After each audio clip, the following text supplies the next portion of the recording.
Hi there. I'm going to read chapter 35 from Black Beauty to you today. Glad you could join me. I never knew a better man than my new master.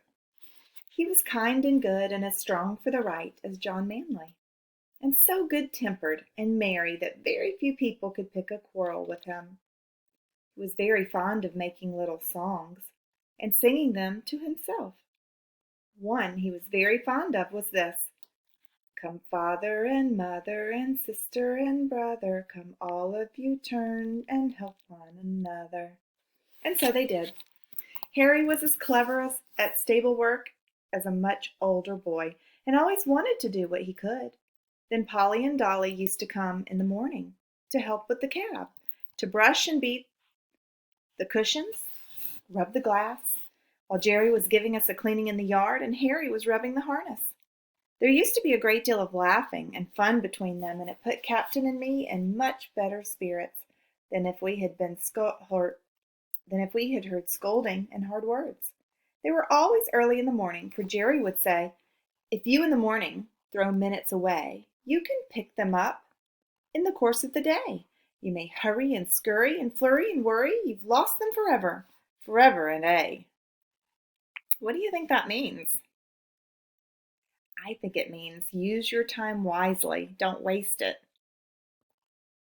Because by the end of the day, if you haven't done some of the things you were supposed to or wanted to, the day's over.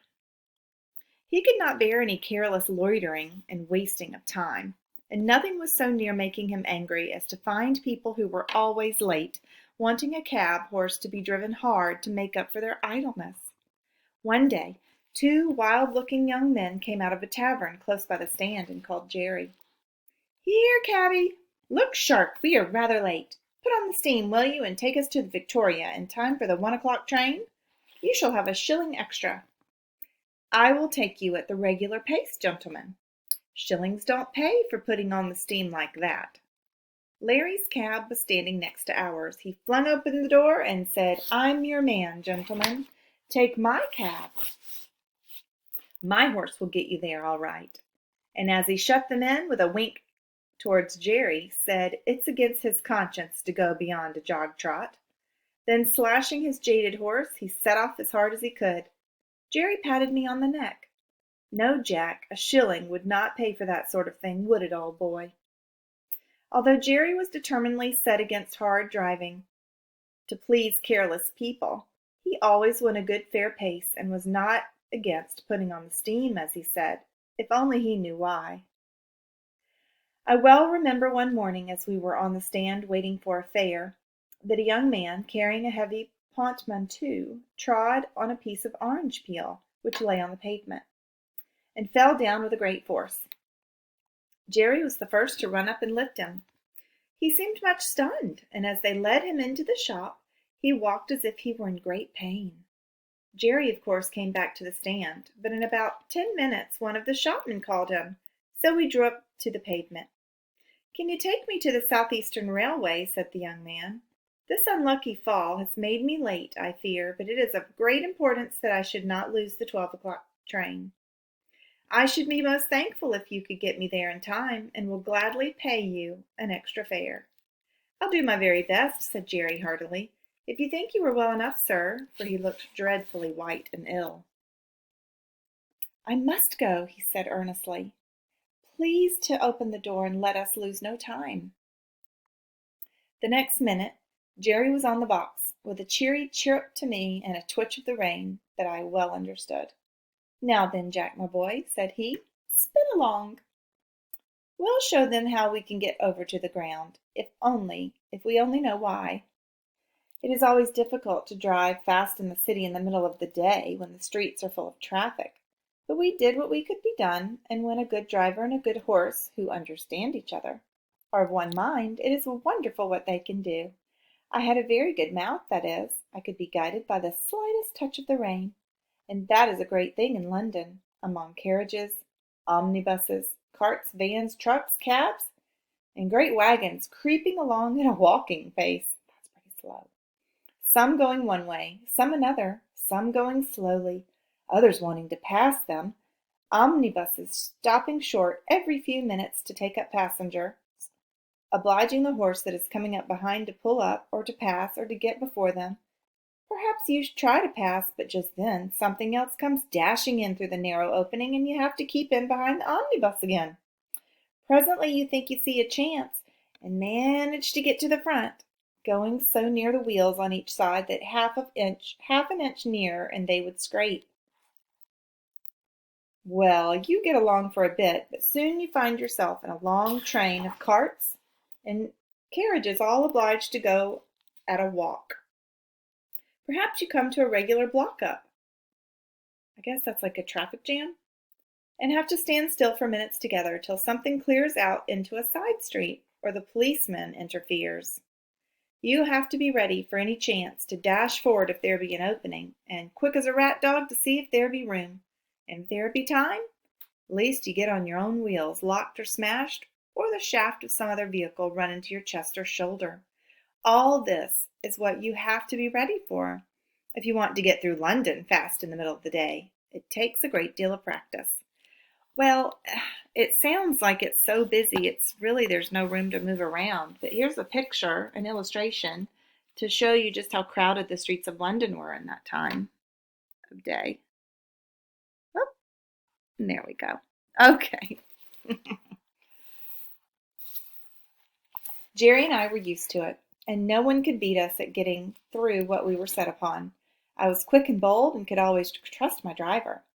Jerry was quick and patient at the same time, and could trust his horse, which was a great thing, too. He very seldom used the whip. I knew by his voice and his click-click when he wanted to get on fast, and by the rein when I was to go, so there was no need for whipping. But I must go back to my story. The streets were very full that day, but we got on pretty well as far as the bottom of Cheapside, where there was a block for 3 or 4 minutes. The young man put his head out and said anxiously, "I think I had better get out and walk. I shall never get there if this goes on." "I'll do all that can be done, sir," said Jerry. "I think we shall be in the time. The block-up cannot last much longer, and your luggage is very heavy for you to carry, sir." Just then the cart in front of us began to move on, and then we had a good turn. In and out we went, as fast as horse flesh could do it, and as for a wonder, had a good clear time on London Bridge. For there was a whole train of cabs and carriages, all going our way at a quick trot, perhaps wanting to catch that very train. At any rate, we whirled into the station with many more, just as the great clock pointed to 8 minutes to 12 o'clock. "Thank God we are in time," said the young man, "and thank you too, my friend, and your good horse. You have saved me more than money can ever pay for. Take this extra half-crown." "No, sir, no. Thank you all the same. So glad we hit the time, sir. But don't stay now, sir. The bell is ringing. Here, porter, take this gentleman's luggage. Dover line, 12 o'clock train, that is." And without waiting for another word, Jerry wheeled me round to make room for other cabs that were dashing up at the last minute, and drew up on one side till the crush was past. "So glad," he said, "so glad. Poor young fellow, I wonder what it was that made him so anxious." Jerry often talked to himself quite loud enough for me to hear when we were not moving. On Jerry's return to the rank, there was a good deal of laughing and chaffing at him for driving hard to the train for an extra fare, as they said, all against his principles, and they wanted to know how much he had pocketed. "A good deal more than I generally get," said he, nodding slightly. "What he gave me will keep me in the little comforts for several days." So what he's saying is he made extra money for getting that passenger to the train really quick. "Gammon," said one. "He's a humbug," said another, preaching to us and then doing the same himself. So apparently this driver says that it's not good for the horse to drive them so fast like that, but then he turned around and did it. So the other ones are just kind of complaining a little bit about that. "Look here, mates," said Jerry, "the gentleman offered me half a crown extra, but I didn't take it. 'Twas quite enough for me to see how glad he was to catch the train. And if Jack and I chose to have a quick run now and then, to please ourselves, that's our business, and not yours." "Well," said Larry, "you'll never be a rich man." "Most likely not," said Jerry. "But I don't know that I shall be the less happy for that." I have heard the commandments read a great many times, and I noticed that any of them said, Thou shalt be rich. And there are a good many curious things said in the New Testament about rich men that I think would make me feel rather odd if I was one of them. If you ever do get rich, said Governor Grant, looking over his shoulder across the top of his cab, you'll deserve it, Jerry, and you won't find a curse come with your wealth. As for you, Larry, you'll die poor. You spend too much in the whipcord. Well, said Larry, what is a fellow to do with his horse? Won't go without it. You never take the trouble to see if he will go without it. Your whip is always going as if you had the St. Vitus's dance in your arms, meaning I guess it's always going, wha-cha, wha-cha. Poor horse. And if it does not wear you out, it wears the horse out. You know you are always changing your horses, and why? You never give them any peace or encouragement. Well, I have not had any good luck, said Larry. That's where it is. And you never will, said the governor. Good luck is rather particular with who she drives with, and most prefer those who have got common sense and a good heart. At least, that is in my experience. Governor Grant turned round again to his newspaper, and the other men went back to their cabs. That's the end of this chapter. See you next time.